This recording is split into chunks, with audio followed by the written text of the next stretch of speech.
Halo semua, Assalamualaikum warahmatullahi wabarakatuh. Kembali lagi di channel aku. Oke, sebelumnya izinkan aku untuk memperkenalkan diri. Jadi, perkenalkan teman-teman semua, namaku Anindita Putri Kusumawardani dengan NIM 123021017. Aku berasal dari Prodi S1 Kebidanan di Universitas Nahdlatul Ulama, Surabaya. Jadi teman-teman, di video kali ini aku akan membahas sebuah topik yang menarik, yaitu mengenai biolistrik. Nah, di biolistrik ini apa aja yang aku bahas? Jadi yang pertama aku akan membahas pengertian dari biolistrik. Kemudian yang kedua adalah macam-macam gelombang. Kemudian yang ketiga adalah aku akan menyebutkan pengertian, kepanjangan, alat, cara penggunaan, dan fungsi dari EMG, EKG, EGG, ENG, ERG, EOG, dan EEG. Nah, pasti kalian semua bingung kan, itu semua apa sih, kok pada singkatan-singkatan kayak gitu. Nah, maka dari itu aku akan jelasin di sini. Jangan skip video ini ya. Jadi, yang pertama adalah pengertian dari biolistrik. Apa sih biolistrik itu? Biolistrik adalah energi yang dimiliki setiap manusia yang bersumber dari ATP. Nah, ATP itu adenosin trifosfat, di mana ATP ini dihasilkan oleh salah satu energi yang bernama mitokondria melalui proses respirasi sel.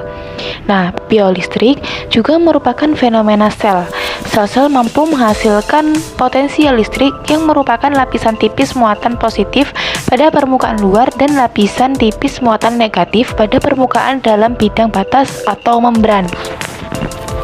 Kemudian pembahasan yang kedua yaitu macam-macam gelombang. Nah, sebelum aku menyebutkan gelombang itu ada apa aja, jadi aku akan menyertakan pengertian dari gelombang. Jadi, apa itu gelombang? Gelombang merupakan perpindahan getaran dari satu tempat ke tempat lain dengan menggunakan media tertentu. Jadi, yang pertama yaitu jenis gelombang menurut arah rambatannya. Di sini ada dua. Yang pertama, gelombang transversal. Gelombang transversal merupakan jenis gelombang yang arah getarannya tegak lurus dengan arah rambatannya. Bentuk getaran dari gelombang ini menyerupai lembah dan bukit.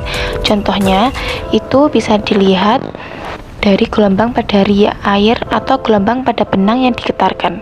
Kemudian yang kedua yaitu gelombang longitudinal. Gelombang longitudinal merupakan jenis gelombang yang arah rambatannya sejajar dengan arah getarannya. Bentuk getaran pada gelombang longitudinal menyerupai rapatan dan renggangan. Nah, contoh gelombang ini itu bisa dilihat dari gelombang bunyi atau gelombang pada bekas yang ditarik kemudian dilepaskan. Kemudian jenis-jenis gelombang menurut mediumnya. Ada dua juga. Yang pertama, gelombang mekanik. Gelombang mekanik merupakan jenis gelombang yang dalam proses perambatannya memerlukan medium atau zat perantara tertentu. Tanpa adanya medium, maka gelombang tidak akan terjadi. Nah, contohnya itu bisa kita lihat pada gelombang bunyi yang membutuhkan medium udara serta pada gelombang ombak yang membutuhkan medium air. Kemudian gelombang elektromagnetik. Nah, gelombang ini adalah gelombang yang dalam proses perambatannya tidak memerlukan medium atau zat perantara. Artinya, gelombang ini bisa merambat dalam keadaan bagaimanapun tanpa memerlukan medium. Contohnya adalah gelombang cahaya yang terus ada dan tidak memerlukan zat perantara. Kemudian, jenis-jenis gelombang menurut amplitudonya. Ada dua juga. Yang pertama yaitu gelombang berjalan. Gelombang berjalan merupakan jenis gelombang yang amplitudonya statis atau tetap pada setiap titik yang dilalui gelombang. Contohnya dapat ditemukan pada gelombang yang ada di tali. Kemudian gelombang diam. Gelombang diam merupakan jenis gelombang yang amplitudonya berubah-ubah atau tidak sama di setiap titik yang dilalui oleh gelombang. Jenis gelombang diam juga disebut sebagai gelombang stasioner, gelombang tegak atau gelombang berdiri. Contohnya bisa kita lihat pada gelombang yang ada di senar gitar yang dipetik. Oke teman-teman, sekarang kita masuki ke pembahasan yang ketiga, yaitu macam-macam isyarat kelistrikan tubuh atau beberapa pemeriksaan. Yang pertama yaitu EMG. EMG atau kepanjangan dari elektromiogram atau elektromiografi adalah tes untuk memeriksa kondisi otot dan sel-sel saraf yang mengontrolnya atau neuron motorik. Tes ini dapat membantu mendeteksi adanya gangguan pada saraf, otot, atau masalah dengan sinyal yang dikirimkan saraf ke otot. Kemudian, fungsi dari pemeriksaan ini yaitu untuk membantu diagnosis berbagai gangguan otot dan sistem saraf. Tes ini dapat memberitahu apakah otot Anda merespon dengan cara yang benar terhadap sinyal saraf. Nah, kemudian cara kerjanya yaitu ada dua jenis IMG digunakan secara luas, IMG permukaan dan intramuskular jarum dan ven kawat IMG. Untuk melakukan IMG intramuskular, jarum elektroda atau jarum mengandung dua elektroda kawat halus dimasukkan melalui kulit ke dalam jaringan otot. Seorang yang sudah terlatih atau profesional seperti fisiatris, ahli saraf, atau terapi fisik mengamati aktivitas listrik ketika memasukkan elektroda. Kegiatan insersional memberikan informasi berharga tentang keadaan otot dan saraf yang innervating. Otot normal saat kegiatan istirahat, sinyal listrik normal ketika jarum dimasukkan ke dalamnya. Kemudian aktivitas listrik dipelajari ketika otot yang diam. Aktivitas spontan abnormal mungkin menunjukkan beberapa saraf atau kerusakan otot. Kemudian, pasien diminta untuk kontrak otot lancar. Bentuk, ukuran, dan frekuensi potensi unit motor yang dihasilkan tentukan. Kemudian, elektroda ditarik beberapa milimeter dan sekali lagi kegiatan ini dianalisa sampai setidaknya 10-20 unit telah dikumpulkan. Setiap lagu elektroda hanya memberikan gambaran yang sangat lokal dari aktivitas seluruh otot. Karena otot berbeda dalam struktur batin, elektroda harus ditempatkan pada berbagai lokasi untuk mendapatkan penelitian yang akurat. Bentuk, ukuran, dan frekuensi potensi unit motor yang dihasilkan tentukan. Kemudian, elektroda ditarik beberapa milimeter dan sekali lagi kegiatan ini dianalisa sampai setidaknya 10-20 unit telah dikumpulkan. Setiap lagu elektroda hanya memberikan gambaran yang sangat lokal dari aktivitas seluruh otot. Karena otot berbeda dalam struktur batin, elektroda harus ditempatkan pada berbagai lokasi untuk mendapatkan penelitian yang akurat. Nah, untuk alatnya kalian bisa lihat di sisi kanan dan kiriku ya. Jadi yang di sisi ini yaitu dengan memasukkan jarum intramuskular atau needle IMG, dan yang di sebelah sini itu dengan teknik non-invasif dengan elektroda yang ditempelkan pada permukaan kulit atau surface IMG. Nah, kemudian yang kedua yaitu pemeriksaan EKG. EKG kepanjangan dari elektrokardiogram, yaitu pemeriksaan sederhana untuk mengukur irama dan aktivitas listrik jantung. Prosedur ini dikenal juga dengan rekam jantung. Nah, fungsinya yaitu sebagai memeriksa ritme jantung yang tidak normal seperti terlalu cepat, terlalu lambat, atau tidak beraturan. Mendeteksi adanya kelainan jantung seperti serangan jantung, aritmia, sumbatan arteri koroner, kerusakan otot jantung, pembesaran jantung, dan peradangan pada lapisan pelindung jantung atau perikarditis. Kemudian mendeteksi kondisi medis lain, misalnya gangguan keseimbangan elektrolit dan penyakit paru, dan memantau proses penyembuhan setelah serangan jantung, perkembangan penyakit jantung, dan mengevaluasi efektivitas obat jantung atau alat pacu jantung. Yang terakhir yaitu bisa untuk menyingkirkan kemungkinan penyakit jantung pada pasien yang akan melakukan operasi. Kemudian cara kerjanya yaitu perawat akan menempelkan beberapa elektroda di lengan, kaki, dan dada. Elektroda yang ditempelkan ke tubuh sudah terhubung ke layar monitor yang berguna untuk merekam aktivitas kelistrikan di jantung. Aktivitas kelistrikan di jantung kemudian akan ditampilkan ke layar monitor dan hasilnya akan dicetak pada selembar kertas. Selama tes berlangsung, kalian tidak diperkenankan untuk berbicara dan menggerakkan anggota tubuh ya. Nah, untuk alatnya kalian bisa lihat di sini. Kemudian yang ketiga yaitu EGG, singkatan dari elektrokardiogram, adalah pemeriksaan yang dilakukan untuk mengukur aktivitas elektrik pada lambung selama dan setelah kalian makan. Fungsinya, sampai saat ini EGG itu tidak ditujukan untuk mendiagnosis penyakit lambung yang spesifik. Namun, prosedur ini dapat digunakan sebagai data penunjang mengenai ada tidaknya gangguan motorik pada beberapa penyakit lambung, misalnya gastroparesis dan dispepsia fungsional. Cara kerja dari pemeriksaan ini yaitu beberapa elektroda akan dipasang pada kulit perut di sekitar area lambung. Elektroda akan mendeteksi aktivitas listrik yang muncul dari otot lambung dan mengirimkan sinyal tersebut ke komputer yang tersambung, sehingga data datanya bisa terekam. Nah, untuk alat EKG sendiri kalian bisa lihat di sini ya. Kemudian pemeriksaan selanjutnya yaitu ENG, singkatan dari elektroencephalografi, adalah pemeriksaan untuk mengukur pergerakan mata dan otot yang mengontrolnya.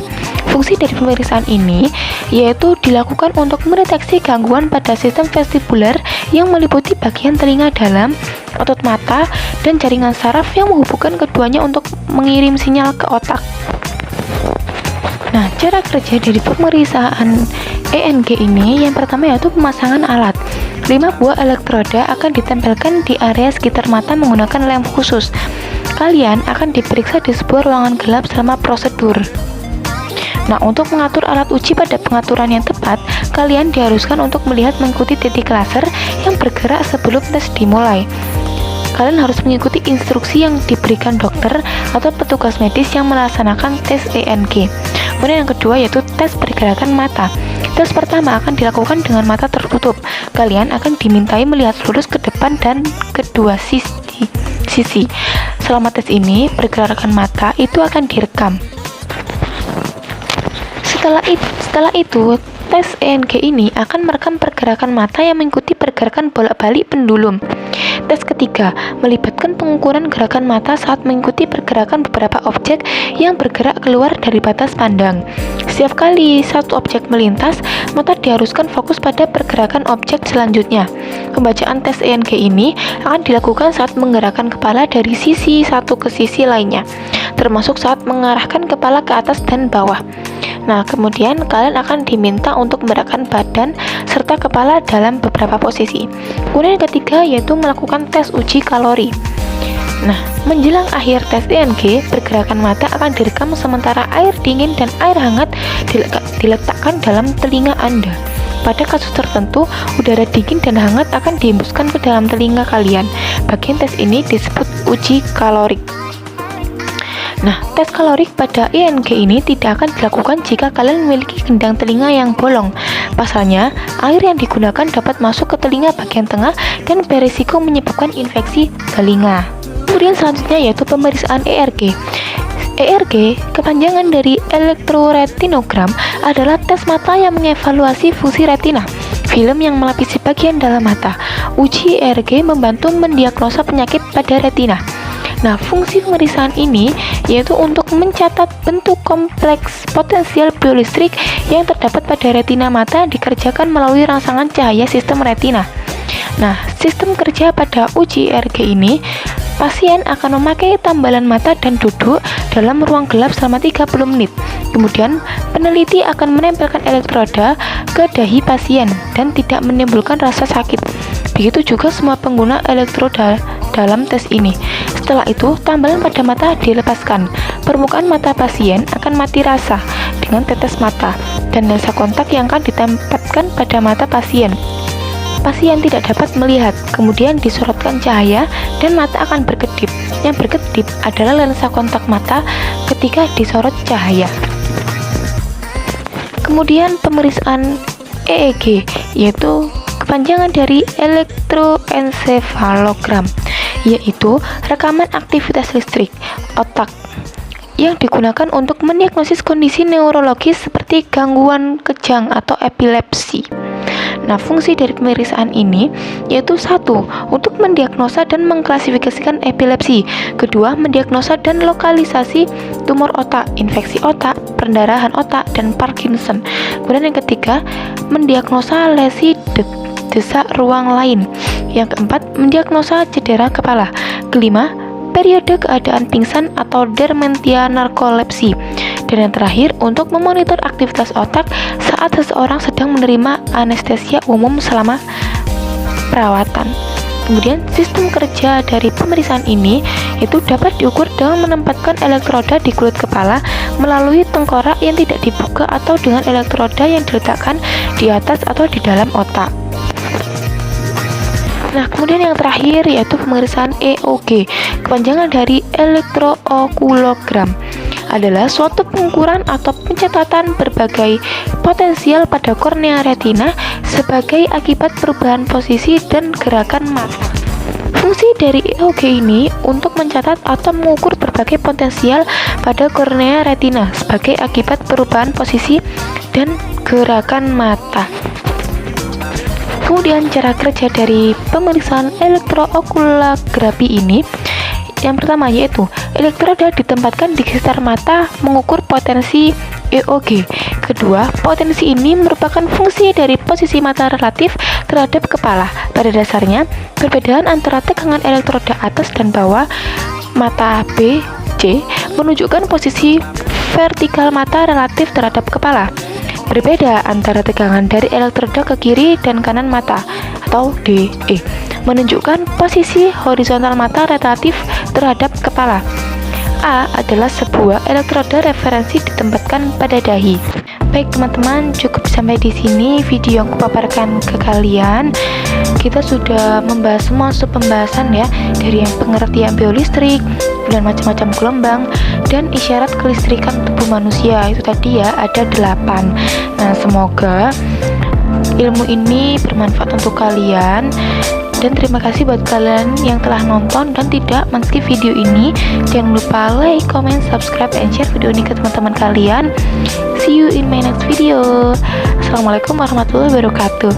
Bye-bye.